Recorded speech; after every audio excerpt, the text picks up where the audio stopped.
I'm 53 years old. I've always thought of myself as someone who plays it safe, emotionally, at least. I raised 2 kids mostly on my own. I work at a local insurance office, and I keep to myself. I've loved, lost, and made peace with the idea that my best days were probably behind me. Love. That was for the younger, bolder version of me, the version that believed in spontaneity and butterflies. But then, something happened, something I never expected. It started with a simple favor, a drive I thought nothing of. And yet, it shifted something deep inside me. I never thought something like this could happen to me. Please, don't make the same mistake I did. The day it all started was unusually warm for early spring in Oregon. I had just finished folding laundry when my phone buzzed with a message from my friend Rachel. "Hey, could you possibly give Tyler a ride? His practice ran late, and I'm stuck in traffic." Tyler, her little brother. Well, little wasn't the word I'd use anymore. He was 17 now, tall and lean, all limbs and shaggy dark hair. I remembered when he was just a freckled little boy playing with Nerf guns in her backyard. I'd known Rachel for years, long enough that her family felt like a strange extension of mine. Tyler was almost like another nephew. Of course, I said yes. I pulled into the high school parking lot, the sun hanging low, casting long gold shadows across the asphalt. A few stragglers were still coming out of the gym, their laughter echoing as they shoved each other playfully.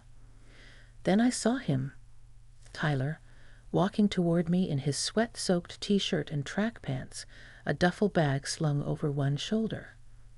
He opened the passenger door and smiled. "Thanks, Miss Holloway. You're a lifesaver." "Oh, please," I laughed. "You can drop the Ms. Makes me feel ancient." "Okay, Sarah," he said, grinning wider. And just like that, I felt it, that odd flutter, so small I almost dismissed it. We pulled out of the lot and headed toward his place, making small talk. He asked about my kids, both away at college, and I asked how school was going. But then the conversation drifted. He told me he was thinking of skipping prom, that he felt like he didn't really fit in, that people didn't really see him. "I don't know," he said, looking out the window. "Sometimes I feel like I'm just background noise, even at home. Rachel's busy with her job, and my mom's hardly around anymore." I glanced at him, the way his jaw was clenched, the way his voice carried a hint of something heavy.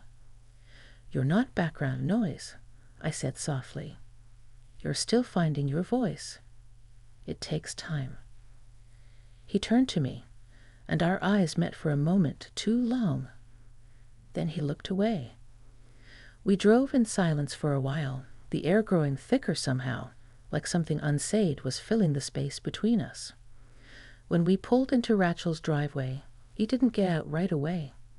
Instead, he sat there, staring at the dashboard. Then he turned to me again. "Can I ask you something kinda weird?" he said, his voice low. "Of course." "Why are you always so calm? Like you seem like you've got everything figured out." I chuckled quietly. "That's a good illusion, huh? Truth is, I'm just good at pretending." He smiled faintly. "Still, you make me feel like I'm not invisible."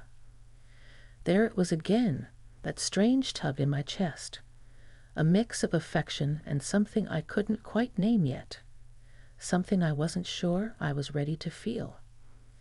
"Thanks for the ride," he said, finally opening the door.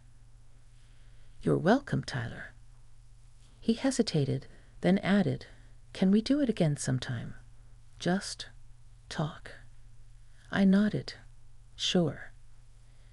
He closed the door and disappeared into the house, and I sat there for a moment, hands still on the wheel, staring at my own reflection in the rearview mirror. Something had shifted. I wasn't sure what it was yet, but I knew deep down that this wasn't just a ride. Not really. It was the beginning of something I hadn't seen coming. The following few days passed in a kind of strange fog. I went about my routines, morning coffee, answering emails at the office, making dinner for one. But I found my thoughts drifting more often than I cared to admit. I kept replaying the conversation in the car, the softness in Tyler's voice when he said I made him feel seen. That look in his eyes when he asked if we could talk again. I told myself it was harmless. I was just being kind. That's all. He was a teenager navigating life, and I was simply someone who'd been around the block enough to offer a little perspective. But I knew that wasn't entirely true. Rachel called again that Friday. "Sarah, I hate to ask, but can you pick Tyler up again? Mom's out of town, and I've got a late meeting. He says he's fine to walk, but I'd feel better if he got a ride." There was a pause on the line.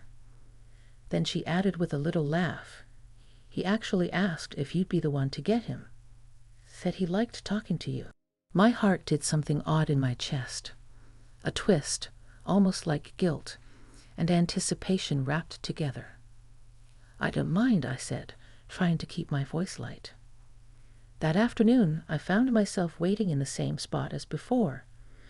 I'd even freshened up a little more than usual before leaving the house, just a touch of lipstick, a nicer blouse. Silly, I know, or at least that's what I kept telling myself. He climbed into the car again, same easy smile, a little less sweat this time. "You came," he said, like he hadn't been entirely sure I would. "Of course I did. I said I would." We drove a while without talking much. There was a quiet comfort in it. I liked the way he leaned back in the seat, his head tilted toward the window, one knee bouncing slightly, restless energy barely contained. "I've been thinking about what you said," he murmured after a minute. "What I said?" "About pretending. How you said you're good at it." I glanced at him. "Yeah?" He nodded slowly. "I get that. I pretend all the time. Like I've got it together. Like I'm okay with being alone most of the time. But I'm not." There was something so open in the way he said it. No mask, no sarcasm, just raw honesty. I admired that. "You know," I said softly, "when I was your age, I used to sit in my room for hours and wonder if anyone would ever really know me. Not just talk to me or be around me, but really know me." He turned toward me, the smallest furrow in his brow. "Do you think anyone ever really does?" The question lingered in the car like a breath that wasn't let out. "I think," I said after a moment, "sometimes it happens when we least expect it. But most people are too scared to let it." He didn't respond right away, just looked out the window. We passed a long stretch of trees lining the road, dappled with the light of a setting sun. Then he said quietly, "I'm not scared. Not when I'm with you." Something shifted again in the air. My fingers tightened on the wheel. I didn't know what to say, and not really. I could have changed the subject, laughed it off, told him it was just hormones or teenage confusion. But I didn't. Instead, I parked the car in front of his house and turned off the engine. The silence that followed was almost deafening. He looked at me, really looked. There was something behind his eyes, something searching, uncertain. Not lust, not a challenge, just a longing to be understood. I reached out, my hand resting gently on his for just a moment, a touch that meant nothing and everything. "You're going to be okay," I whispered. "I promise." He held my gaze, then slowly nodded. I don't want this to be the last time we talk." It won't be, I said, though I wasn't entirely sure if I was promising him or myself. He got out of the car, walked slowly up to the porch, and paused before going in. Then he turned and gave me one last look over his shoulder, an unspoken question hanging in the air between us. I drove away feeling something bloom in my chest, a strange warmth, tangled with confusion and the ache of something I hadn't felt in years. And somewhere, deep in the quiet of that evening, I knew a line had been crossed, not in action, but in thought. And thoughts, I was learning, could be just as powerful. I didn't hear from Rachel for a few days after that. No requests for rides. No casual texts. I told myself it was a good thing, that maybe things would fade back into their usual rhythm, that my mind would stop drifting to places it shouldn't, that I'd stop replaying the way Tyler had looked at me or the soft way he'd said, "I'm not scared," but I couldn't stop. I found myself lingering over small things, songs on the radio, the scent of eucalyptus in my bathroom that reminded me of him, oddly enough, because it was the scent of the hand sanitizer in my car that day. I'd catch myself standing in the middle of the kitchen, just thinking, remembering, feeling. And then, one evening, my phone lit up with a message. "Tyler. Hey, you busy?" My heart beat just a little faster. I hesitated a moment before typing back. "Me? No. What's up?" He replied almost immediately. "Tyler, could we talk? I can walk over, if that's okay." It was nearly 8. The sky was already dimming into purple and gold. My house was quiet, as it always was these days. I stood at the window for a long time, staring out at the empty street, my thoughts buzzing with everything I should say no to, and everything I wanted to say yes to. "Me, you can come by for a bit. Back porch? I'll leave the gate open." 15 minutes later, I heard the faint creak of the wooden gate. Then his footsteps. When I opened the back door, he was already sitting on the old cushioned bench beneath the porch light, his hoodie pulled halfway up over his curls. "You sure this is okay?" he asked, eyes meeting mine in that same searching way. I nodded. "It's just talking, Tyler." He gave a little half smile. "That's what I like about you. You don't act weird. You don't treat me like a kid."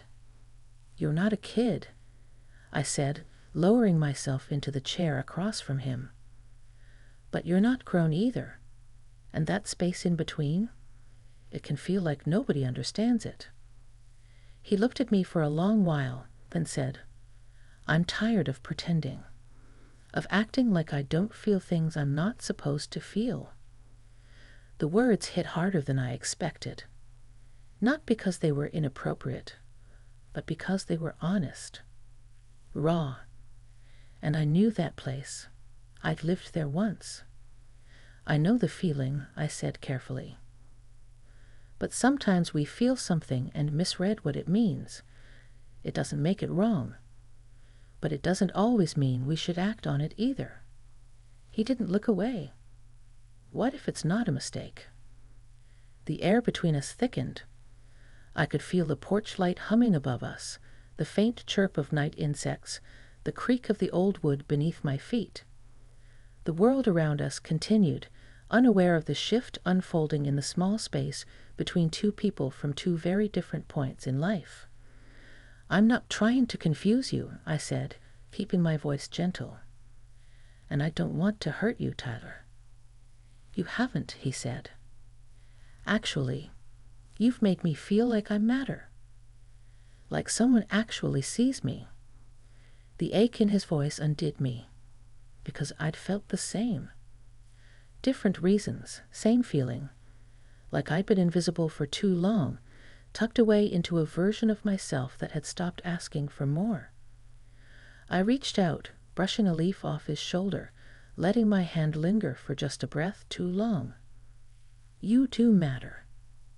He leaned forward slightly, not aggressively, not with expectation, just close enough that I could see the softness in his expression, the almost trembling hope in his posture. "Can I ask you something?" he said. "Of course. Would you be mad if I told you I think about you? Not like a teacher or an older person, but just someone I want to be close to." I swallowed hard. A part of me wanted to push him away, to draw the boundary clearly.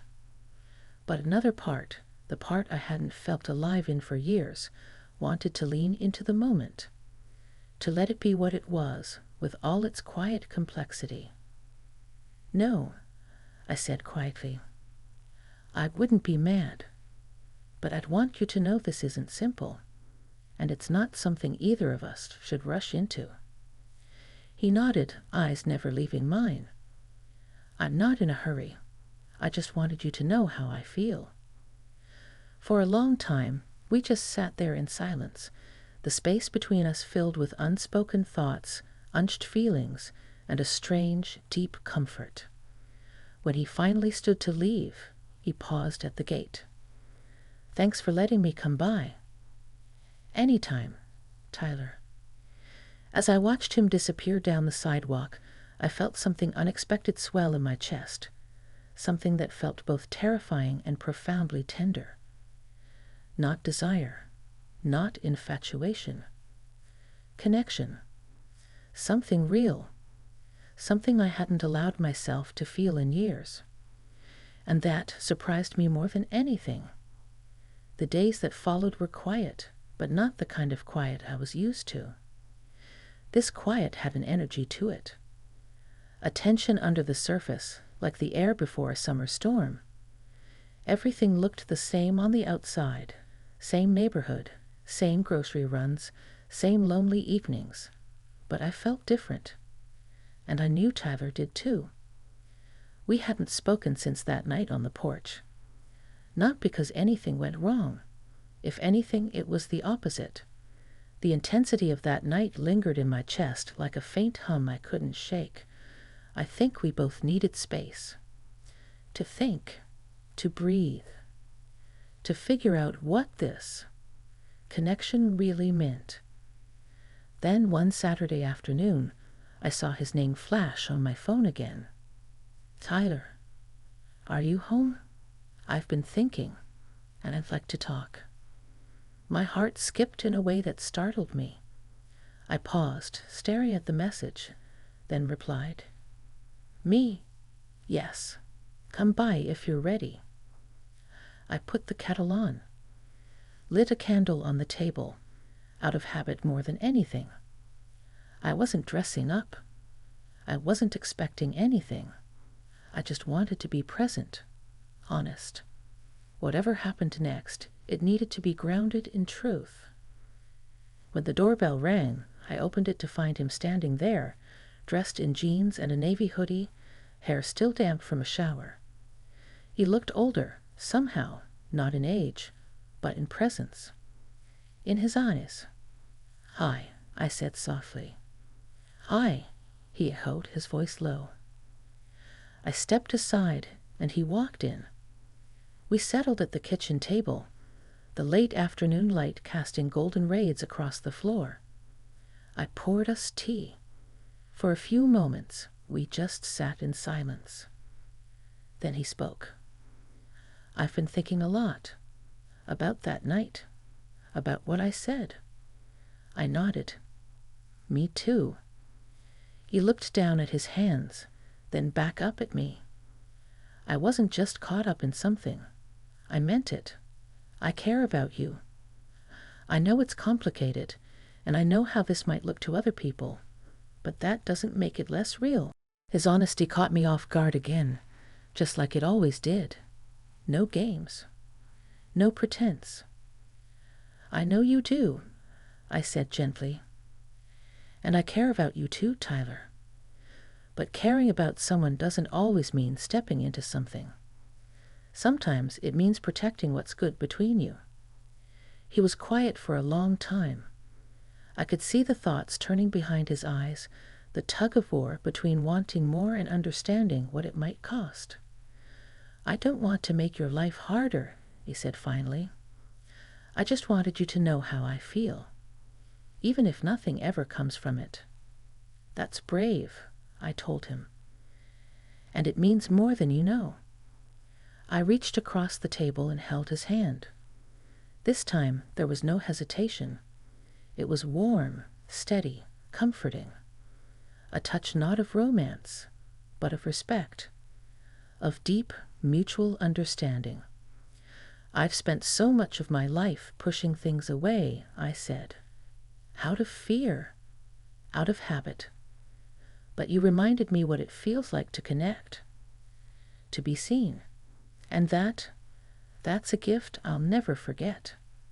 He smiled, eyes glistening just a bit. "So this is goodbye?" "No," I said, "not goodbye. Just clarity." We both laughed softly at that. It wasn't sad. It wasn't tragic.